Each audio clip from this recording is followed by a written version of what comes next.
পানি কতটুকু পান করব, কখন পান করব এবং কখন পান করব না, পানি নিয়ে আপনাদের মনে অনেক ধরনের প্রশ্ন থাকে।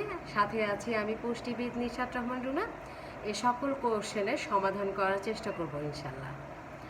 আমাদের দেহের 65 থেকে 80 ভাগই হচ্ছে পানি। দৈনিক 6 থেকে 7 গ্লাস পানি অবশ্যই গ্রহণ করতে হবে। পানি সাধারণত 3টি সময় আপনাকে গ্রহণ করতেই হবে।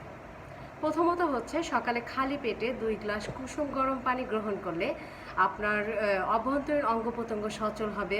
তারপরে দেহের ক্ষতিকারক টক্সিন শরীর থেকে বের হয়ে যাবে, রক্তের পরিমাণ বৃদ্ধি পাবে।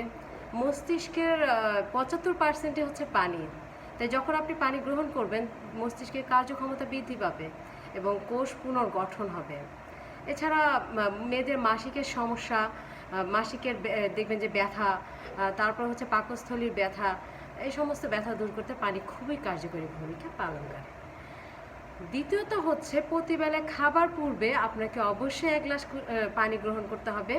এতে আপনার হজমের সমস্যা সমাধান হবে, তারপর হচ্ছে পাকস্থলীর সমস্যা সমাধান হবে, কোষ্ঠকাঠিন্য দূর করবে, স্ট্রোকের সমস্যা সমাধান করবে। তারপর তৃতীয়ত হচ্ছে যে আপনাকে রাতে ঘুমানোর পূর্বে 1 গ্লাস পানি অবশ্যই গ্রহণ করতে হবে। এতে আপনার হার্ট অ্যাটাক ও স্ট্রোকের সম্ভাবনা কমবে। দেখবেন যে অনেকেই কিন্তু বেশিরভাগ রুগী দেখবেন যে সকাল ভোরের দিকে স্ট্রোক করে। তাই রাত্রে পানিটা গ্রহণ করলে আপনার কিছুটা হলেও স্ট্রোকের সম্ভাবনা কমাবে। এছাড়াও হচ্ছে আপনি যদি ওজন কমাতে চান তাহলে অবশ্যই আপনাকে পানি গ্রহণ করতে হবে, কারণ পানি ক্যালোরি হচ্ছে 0।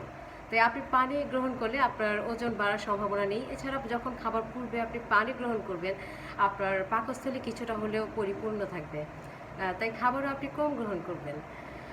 এছাড়াও যদি আপনি মিষ্টি জাতীয় খাবার মানে খাবার গ্রহণ করেন তাহলে আপনি পানি পান করলে আপনার দাঁতের ক্ষয় রোধ দূর হবে। যাদের কিডনি পাথর হয়, মানে পানি গ্রহণ যদি বেশি করেন তাহলে কিডনি পাথর হওয়ার সম্ভাবনা নেই। তবে কিডনিতে পাথর হলে অবশ্যই ডায়েটিশিয়ান বা আপনার চিকিৎসকের পরামর্শ অনুযায়ী পানি গ্রহণ করতে হবে। এছাড়া হচ্ছে যে আপনি ভিটামিন, মিনারেলস ও পুষ্টির যে একটি ভারসাম্য রক্ষা করে থাকে তা হচ্ছে পানি। আশা করি যে পানি নিয়ে আপনাদের সমস্যার সমাধান হয়েছে কিছুটা হলেও। সবাইকে ধন্যবাদ। আসসালামু আলাইকুম।